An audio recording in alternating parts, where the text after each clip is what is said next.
Hello, and welcome to our talk, The Elephant in the Blameless War Room, Accountability. Emily and I wanted to work on this talk because a few years ago, we encountered some executives that simply didn't buy into the idea of blameless culture. They asked us point blank, somebody still has to get fired, right? We thought a lot about this question, how to reconcile the ideals of a blameless culture and the occasional need for personal responsibility, and we're really excited to share the answers we found in this talk. So let's dive in. First, a round of intros. Hi, I'm Christina. I'm on the strategy team at Blameless, strategizing for executive team cohesion and market positioning. I'm passionate about making blameless culture work, not only for engineers, but also business leaders. And I'm Emily, a content writer at Blameless. Originally, I was an outsider to the world of SRE, but it's been so exciting to explore this space and to share my perspectives with this community. So we started thinking about things that have a major impact on business value. And one that's very commonly agreed upon is developer velocity. We found that a major factor in developer velocity is psychological safety. And what do you think is a major factor for psychological safety? Blameless culture? That would be correct. So it really is a big deal to implement a blameless culture in your organization. To show the value of blameless culture to business leaders, it's very important to talk in the language that they care about, and the common terminologies we use becomes the currency of communication. So in this case, tying the value of blameless culture back to business value, such as developer velocity and business performance, is actually very powerful. So, picture this. An engineer is making some changes on the administrative panel for their testing environment. However, on this dark and stormy night, the engineer slowly realizes, this isn't the testing environment. This is the production environment. This, of course, leads to a major outage. A major incident ensues. And just at this time, the door opens, a leader walks in and asks, what happened? Who's responsible? This is a pretty stressful and chaotic situation. There's a lot on the line and emotions are running high. Let's first look at the reality that's agreed upon by everyone, the physical events of what happened. A leader walked in, asked what happened, who's responsible. Probably their forehead was furrowed, their voice was raised, they were a little agitated and speaking faster than normal, perhaps hovering around people's desks trying to figure out what's going on. And let's look at how this may be interpreted by the engineering team. It's very natural and human to feel blamed and frustrated and afraid, imagining all of the different possible scenarios of what repercussion would look like, and which makes it really difficult to focus on the resolution.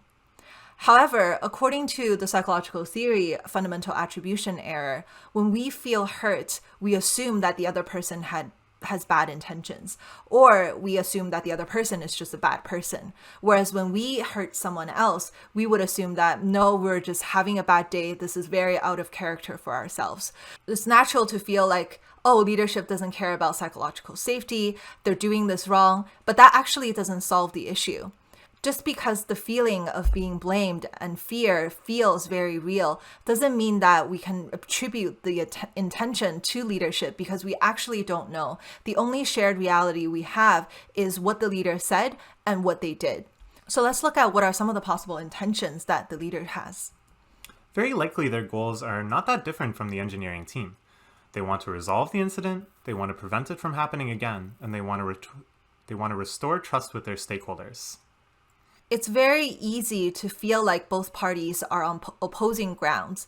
The most effective way of dissolving this conflict or this opposing position is to establish shared common ground and also shared goals. So both teams are probably feeling very similar in the aftermath of this incident. Both of them are tense, stressed, and afraid, either of repercussions from the leadership team or from the devastating effect this could have on the business. Yeah, and everyone is actually very motivated to resolve, prevent, and restore trust. So working from this shared common ground, it's much easier to feel like one team and working towards a common objective. So establishing that connection is the main goal of our talk. We'll look at how to be empathetic for leadership even when they display blameful behavior. We'll look at the goals that they have, the assumptions that they might be working with, and the perspectives that have led to those assumptions. Then we'll bridge the gap between these perspectives so you can achieve all of the same goals blamelessly. we'll look at three main areas: the incident itself, the engineers involved, and the stakeholders' trust. Then we'll take a look at when accountability is part of the best solution and how to be blamelessly accountable. Let's dive in. So rather than thinking leadership is wrong to assign blame, that is actually a terminal thought because you actually can't drive change from that position. It's actually more helpful to think under what assumptions is the leadership's approach right. It's very powerful to uncover these implicit assumptions because then you can speak directly to those assumptions, update the mental model that the leader has, and then getting to an agreement about the how to get to the same end goal. So the leader might have some assumptions about the incident, maybe that it just straight up should never have happened in the first place. Maybe they'll think that the best way to deter other people from making the same error is to punish one person. For the leader to think who's responsible is the best way of resolving the issue, these are some of the assumptions that he may have about the engineer.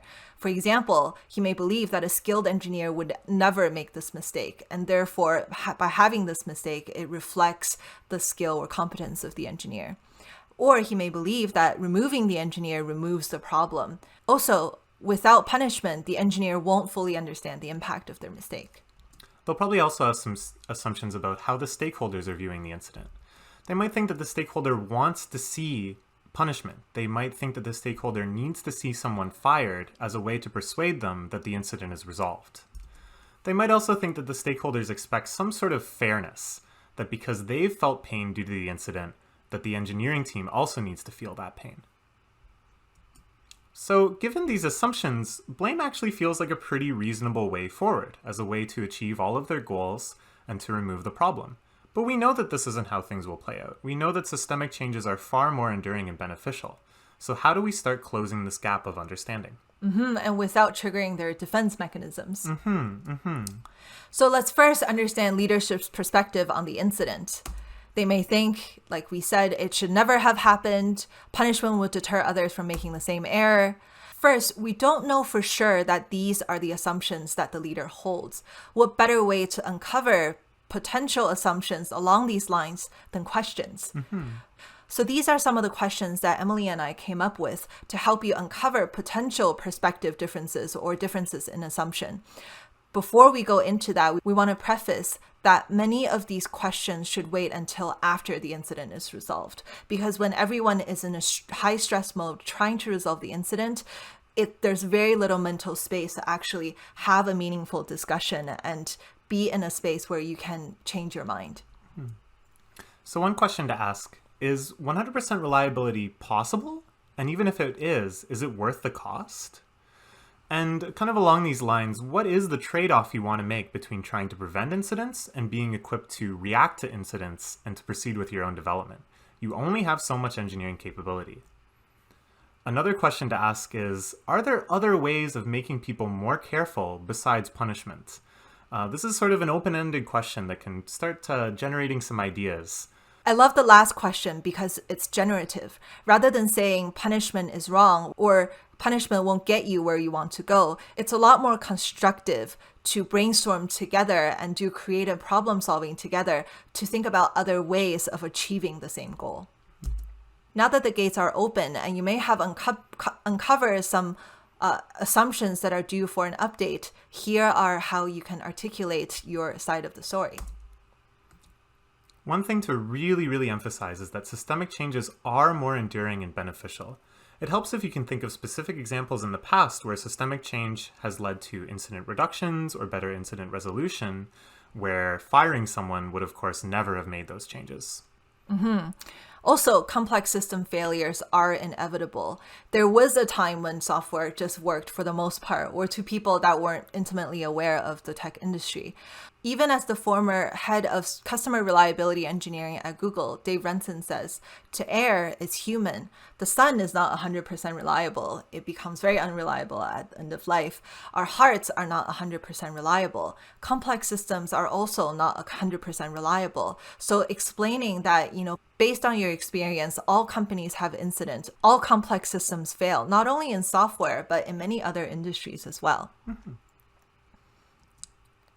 Another thing to drive home is that engineers are not at their best when they're at fight or flight mode. If they think that every mistake they make will put their job on the line, they're going to be way too scared to effectively solve problems. As you can see, the first 2 points are not best to bring up during the incident, whereas the third one is, and we'll cover what that looks like later on in the presentation. Next, let's look at how leadership might be understanding the engineers that were involved in their roles.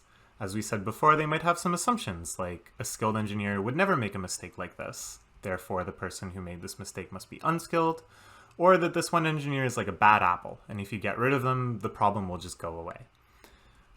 They might even think, the engineer doesn't understand. They might think the engineer thinks this is not a big deal if they don't get punished. So what are some questions you can ask to uncover the perspective differences that would lead to assumptions like this? Ask, are there deeper causes of incidents beyond individuals? Start opening up that space in the conversation.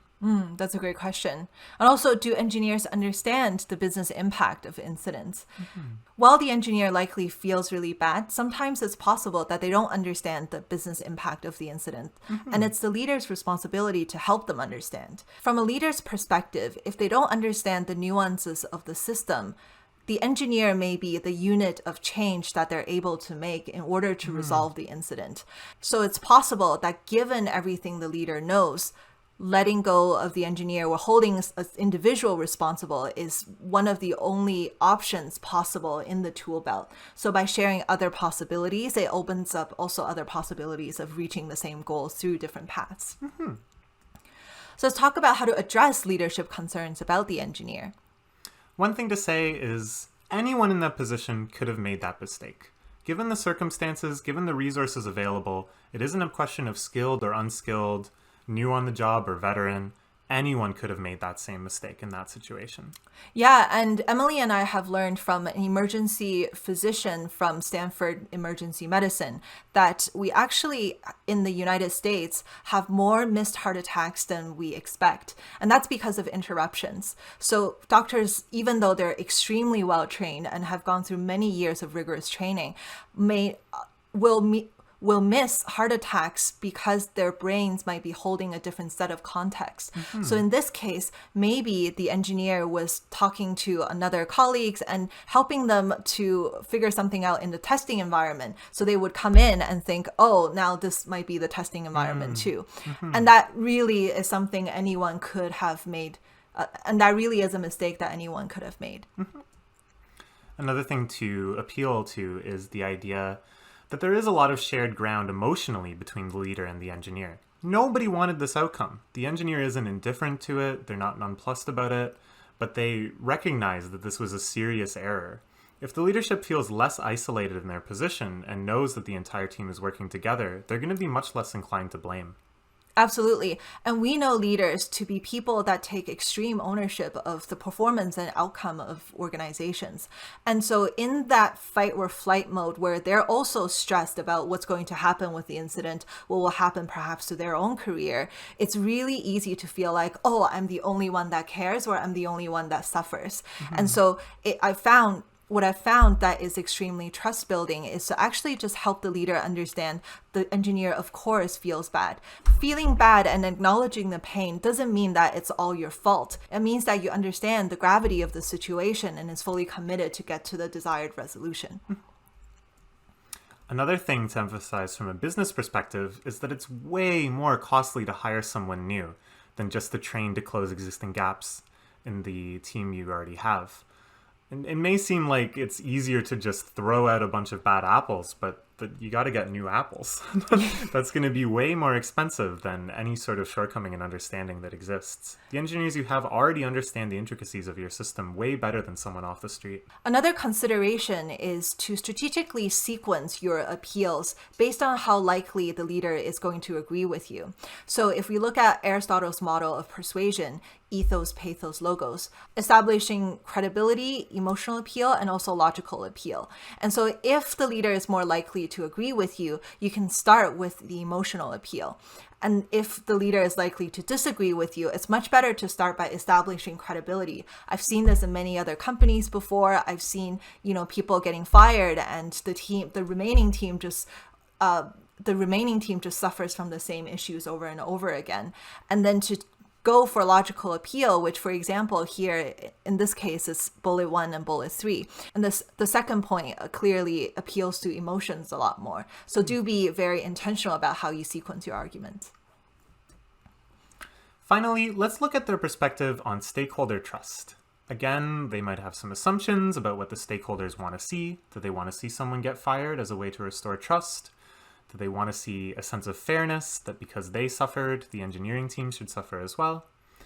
But what are some questions that you can ask to open up this difference in perspectives? Like, are there other ways to rebuild trust with stakeholders besides retribution? This is another great generative question. Another question to ask is, how will stakeholders respond to retribution versus explaining to them your long-term action plans for resolving this incident and preventing incidents like it in the future? Yes, and another thing to keep in mind, much like for leaders, it's possible that customers, again, only understands the problem to the greatest granularity of issue at the people level. So they may not know the subtleties and nuances of the system and see people as the only dial they could move to actually get their problem resolved. So now that you've opened up this dialogue, how can you make your perspective known? One thing to try to convince leadership of is that your action plan will make your stakeholders very confident that the incident has been resolved. If you can share your action plan and share these intricacies of the system, they'll understand that this is the best way forward. An example to come later. The other thing is to really emphasize that you do hear, understand, and acknowledge their pain. You shouldn't trivialize anyone's pain. You shouldn't try to downplay the significance of the incident for them. And this goes for more than just customers. Absolutely. Oftentimes in a company, the customer success team is the one responsible for metrics like retention. And so when customers are impacted by incidents, it might make it harder for the customer success team to renew with this customer. And so it's equally important to not only inspire confidence in customers, but also in internal stakeholders and establish that trust. And as you can see, the overall principle of driving change and moving away from blame always is a very neutral and generative and forward-moving process. It's really difficult to drive change by starting with a criticism, because as soon as people's defense mechanisms are up, it's very difficult for them to hear anything else, when it's possible for both parties to have a very calm and generative conversation about how things could be done differently and how we could achieve the same goal that's shared.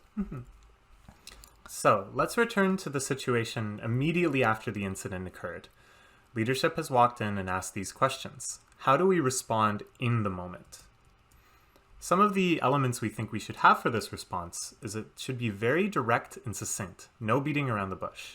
Because when you do beat around the bush, it could seem like you're hiding something, which could damage trust. Another thing to do is to build common ground. You're both feeling a lot of the same feelings, you both want a lot of the same outcomes. Try to focus on that. Try to focus on what you have in common with the other side of the situation. You need to create psychological safety and alleviate any rush to start pointing fingers and blaming as soon as you see it. If you don't have a space of psychological safety, there's no way that the engineers will be at their best when they're trying to resolve the problem. And as I said before, you have a lot of goals in common. You need to really articulate those clearly in order to get everyone on the same page facing the same direction. Finally, you really want to give visibility as to what these next steps will be.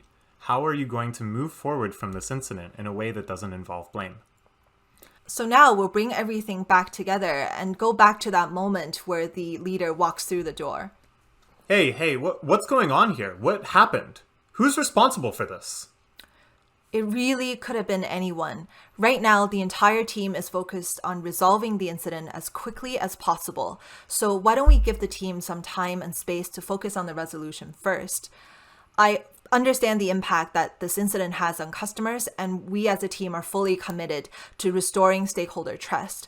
And we'll take full ownership of working towards preventing incidents like this in the future through in-depth contributing factor analysis and follow-up action items after the incident is resolved over the next 2 weeks. Well, that's reasonable. I'm looking forward to seeing what you come up with. So that was actually very stressful. I definitely felt the fear and wrath from Emily. And I definitely felt that Emily was solely looking to blame in that moment, because I could feel my fight or flight response being triggered. But I'm curious, what was your intention and motivation when you were asking the question? I tried to really picture that I thought the business was at stake here. I thought that the business could be lost if this incident isn't resolved quickly. And I tried to channel that energy and that passion into trying to uncover the problem and solve it as quickly as possible. So what for me was just like a very impassioned and intense and stressful declaration can so easily come across to you as being blameful, trying to single someone out, and trying to get someone in trouble. Wow, it's really powerful hearing you say this, because looking back, I now can see a different interpretation of the intensity that you had in your voice. To you, it was, this is very important. It's not that I need someone punished today. So we talked about the immediate response. Let's look at the follow-up investigation and what it means to do it blamelessly. It doesn't mean that we don't care. It doesn't mean that we're not taking ownership. It means that we do the hard work of looking at what are all of the contributing factors beyond the human. So for the example we had before of someone mixing up the testing and production environments, we had a couple pretty simple solutions, like why do the admin panels for both the production and testing environment look so similar? Maybe there should be a big flashing banner that says production. This is production. You're in production. Yeah, that would be helpful. Or, should a single person be able to make changes to the admin panel in production? Yeah, there should be some sort of oversight, maybe a review that it has to go through. Or maybe not every engineer should be able to have edit permissions for this panel. Maybe it should be just a selective list of people that need it. So you can see that these solutions could have never emerged if you were content with just letting one person go.